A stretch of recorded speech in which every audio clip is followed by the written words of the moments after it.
बिस्मिल्लाहिर्रहमानिर्रहीम। निज़ाब चैनल के मुअज़्ज़िज़ सामीन अस्सलाम वालेकुम।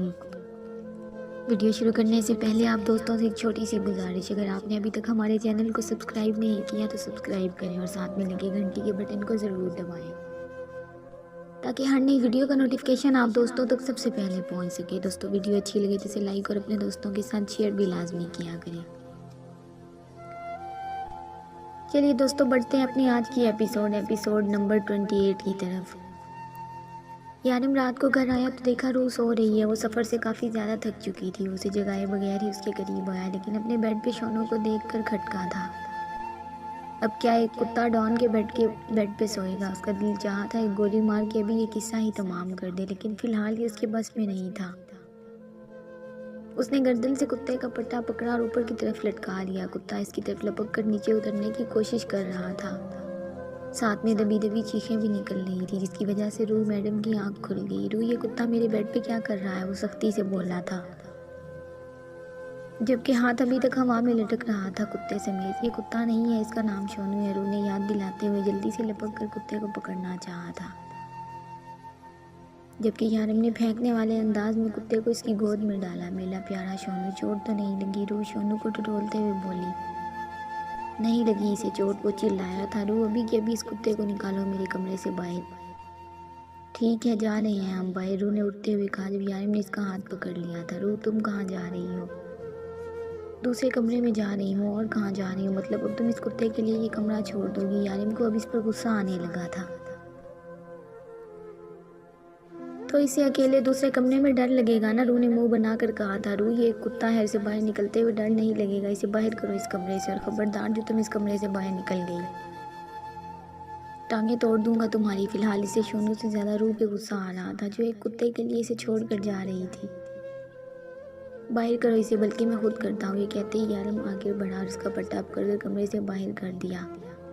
रूह भी उठकर बाहर जाने लगी। रूह, तुम्हें मेरी बात एक बार में समझ नहीं आई? कुछ ज़्यादा ही सर पर चढ़ा लिया है मैंने तुम्हें भी। अब उसे सचमुच इस पर गुस्सा आ गया था। यारिम, मैं तो आपके लिए खाना लाने जा रही हूँ। रूह उसे गुस्से में देखकर वाकई घबरा गई थी। शुक्र है शोनू के अलावा शौहर का भी ख्याल आया, वो जितलाते हुए बोला था। तुमने खाना क्यों बनाया? हम बाहर चल के कुछ खा लेते, इतनी थकावट होती है सफ़र से। यारिम समझ चुका था कि उसके गुस्से की वजह से इतनी कम आवाज़ में बात कर रही है। आज वो बिल्कुल उसी दिन की तरह इससे बात कर रही थी जब यारिम ने पहली बार से थप्पड़ मारे थे। जहाज़ क्या मैं अपने सर पर उठा के लाई थी जो थक गई होगी? वो फ़ौरन ही अपने पुराने लहजे में बोली। उसका ये प्यारा सा अंदाज यारिम की जान था। अब वो पहले दिन की तरह एक डब्बोसी महरूमियों का शिकार एक डरी सहमी लड़की नहीं थी, बल्कि बाकी लोगों से वो आज भी इसी तरह से घबराती थी। लेकिन अब यारिम का उसे कोई डर ना था। वो जानती थी ये शख्स इससे दीवानों की तरह मोहब्बत करता है, उसके लिए किसी भी हद तक जा सकता है। उसे यकीन था ये शख्स उसे कभी खुद से दूर नहीं होने देगा। यही वजह थी कि अब वो इससे नहीं डरती थी, जबकि उसे सिर्फ इसी से डरना चाहिए था।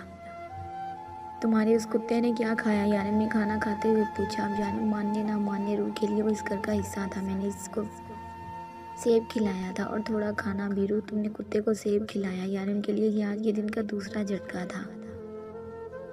पहला झटका इसे अपना ऑफिस देखकर लगा था, जिसका निशान अब तक शालिद के मुंह पर मौजूद था, और दूसरा झटका रूह ने एक ऑस्ट्रेलियन कुत्ते को सेब खिलाए थे।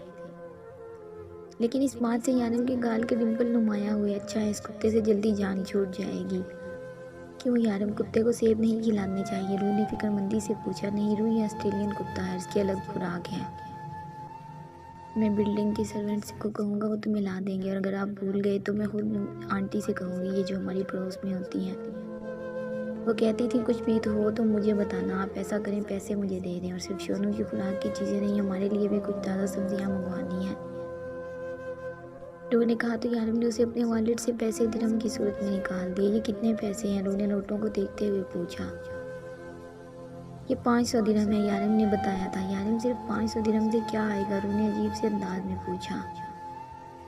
रूह मेरी जान, लोग इससे पूरे महीने की चीज़ें ले आते हैं, मगर तुम और रख लो। यारिम ने हंसते हुए अपना वॉलेट निकाला और 500 दिरहम निकाल कर दिए। इनमें तो आ जाएगा ना? यारिम ने इसकी तरफ देखते हुए पूछा। हाँ शायद। रूह को अब भी यकीन नहीं था कि 1000 रुपये में इनकी ज़रूरत की सारी चीज़ें आ जाएंगी।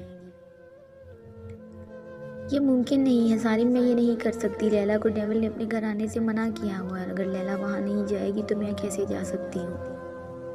मुझे तो सब वैसे भी किस खाते में नहीं लेते। यहाँ पर भी सिर्फ शारिफ की वजह से टिकी हुई हूँ, वरना इन लोगों का मुझे अपने साथ रखने का कोई इरादा नहीं है।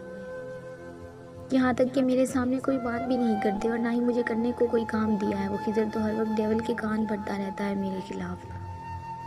आई एम सॉरी, मैं ये नहीं कर पाऊँगी। ट्राई तो करो मासूमा यार, तुम मेरे लिए इतना नहीं कर सकती। और यहाँ मैं इस केस के बाद अपनी सारी फैमिली छोड़ने को तैयार हूँ तुम्हारे लिए। याद रखना मासूमा, अगर आज तुमने मेरा काम नहीं किया तो आइंदा मैं तुमसे कभी बात नहीं करूँगा। सारिम का लहजा अब जज्बात से आरी था।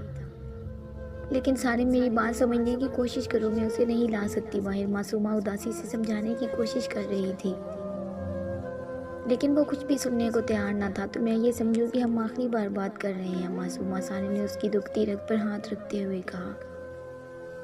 मैं कोशिश करूंगी, मासूमा ने हार मानते हुए कहा था। मुझे यकीन है तुम ये कर लोगी। सारिम फ़ोन बंद करके दिल खोल कर हंसा था।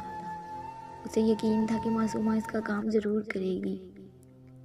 वो खुद डेविल के घर नहीं जा सकता था क्योंकि सवाल इसकी छोटी सी मासूम बच्ची का था जिससे वो बेइंतहा मोहब्बत करता। डेविल ने कहा था कि अगर सारिम उसकी फैमिली तक जाएगा तो वो भी पीछे नहीं हटेगा, वरना किसकी फैमिली तक जाना डेविल के असूलों के खिलाफ था। यारिम पिछले 5 मिनट से दरवाजे पर खड़ा रुककर इंतज़ार कर रहा था जब तक रूह इसके माथे पर अपनी मासूम मोहब्बत का बोसा ना दे दे। यारिम का दिन नहीं गुजरता था, जबकि रूह अभी तक अपने शोनों को खाना खिलाने में मसरूफ थी। रूह जल्दी करो, मुझे जाना है। यारिम आहिस्ता आवाज़ में दांत पीस कर बोला था। जी 1 मिनट में हाथ धोकर आई तो जल्दी से बेडरूम में जाने लगी। और अगले 1 मिनट में हाथ धोकर आई जिनसे वो बड़े प्यार से अपने शोनों की पीठ सहला रही थी। फिर रोज़ की तरह यारिम ने झुककर इससे अपना हक वसूल किया। रूह इस कुत्ते के साथ ना चिपकी रहा करो हर वक्त। रूह बिना दरवाज़ा बंद किए वापस दोनों की तरफ जाने लगी तो यारिम टोके बिना न रह सका। यारिम, इसे आए हुए अभी सिर्फ 1 दिन हुआ है और आप इस तरह से कह रही हैं। रात को भी आपने इस मासूम के साथ कितना बुरा सलूक किया। अगर आपने दोबारा इसके साथ ऐसा किया तो मैं आपसे बिल्कुल बात नहीं करूँगी। रूह ने मुंह बनाकर धमकी दी थी जो यारिम को बिल्कुल अच्छी ना लगी। इस 2 टके के कुत्ते के लिए तुम मुझसे बात नहीं करोगी। यारिम को अच्छा खासा गुस्सा आया था इस बात पर। वो कुत्ता नहीं है, मेरा शोनू है। वो फिर से मुंह बनाकर बोली। और तुम मेरी हो? यारिम ने उसके फूले हुए गाल को देखते हुए कहा।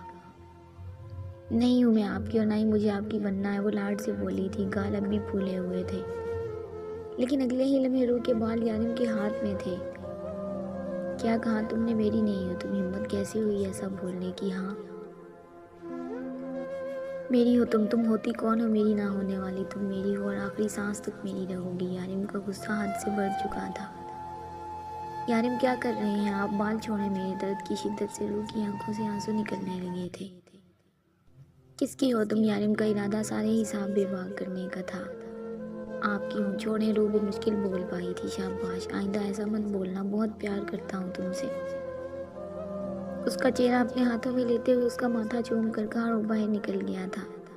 क्या क्या चाहिए मुझे बता दो, मैं ला देता हूँ, या तुम मेरे साथ चलो, मैं तुम्हें सब कुछ ले लेता हूँ, शारिफ ने ऑफर करते हुए कहा जब वो लैला से शॉपिंग की बात कर रही थी। हाँ तुम इसी के साथ चली जाओ, मेरा कहीं जाने का कोई प्लान नहीं है।